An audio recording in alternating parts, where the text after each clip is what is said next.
about Kenya and Cameroon, but on Kenya, two things. One, overall, President Kenyatta now it's unclear when the runoff will take place, but he said if Raila Odinga wins the runoff, he can just be impeached. He's assured his supporters that it wouldn't have any impact. And so I know that the Secretary General's sort of initial and revised statement both encouraged all sides to follow the legal procedure. Do you view that as basically saying, if I lose the election, my party will just take out the winner? Look, I'm not going to start commenting on campaign rhetoric. As a matter of principle, political campaigns should be held in an atmosphere of dialogue and without threats.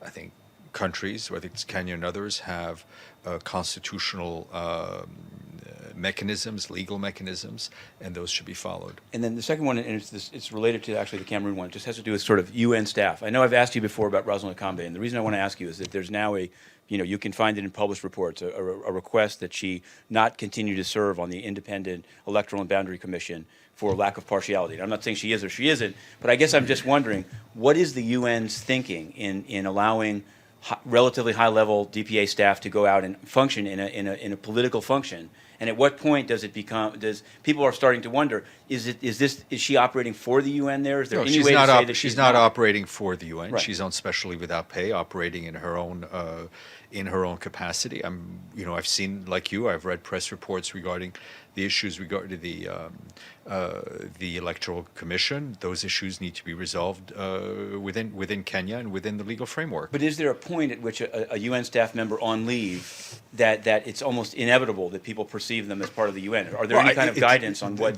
they should or shouldn't do? She no doubt submitted a request to go on special leave, and that request was accepted, and it's clear that she's doing her work in her personal capacity. Mr. Chambas did go to Togo, and the protests have continued and have been broken up repeatedly at night.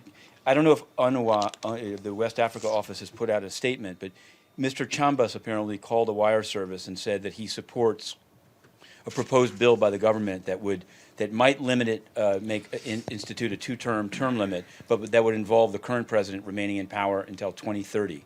And I saw I think it was a Reuters piece. I saw it as well. We're trying to check the quotes, so I can't. Can you? That's what we're Right. desperately trying to do. I would also refer you to a statement I think he issued on Friday, in which he made some comments on the discussions ongoing in the cabinet on that particular law. But just even as you check the veracity of the quotes, can you say what Antonio Guterres' view? Does he think that the UN should be in the business of giving a blessing to a president whose family has already been in power for 50 years? I think that serving would, until 2030? I think that would imply. I think I would first have to check the quotes before I would ask for the Secretary General's position on what may or may not have been said. I had asked you 2 times last week about a UNHCR staffer who'd said that the Anglophone movement in Cameroon is a terrorist and should be repressed. And UNHCR did write over the weekend and say that the post was taken down. But I've asked them a few questions, and in fact, I want to ask you, because it's not just a UNHCR question. What is the policy of the UN and its agencies on staff members identifying themselves as UN staff on social media? And is there a consistent policy across agencies? Because I know I've seen UNRWA issue press statements about misplaced tweets or whatever.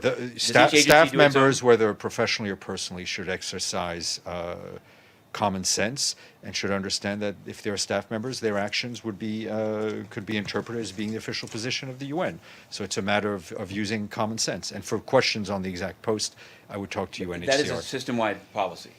That is a basic, hopefully idiot-proof policy. Because people in Cameroon, they're pretty upset about it. They don't think that just saying I'm taking it down is it sufficient. And they've seen other answers by other agencies kind of clarifying why. I think if you have questions related to UNHCR, you should ask them. I have. Nizar, Everybody. thank you. Bye. I have a question.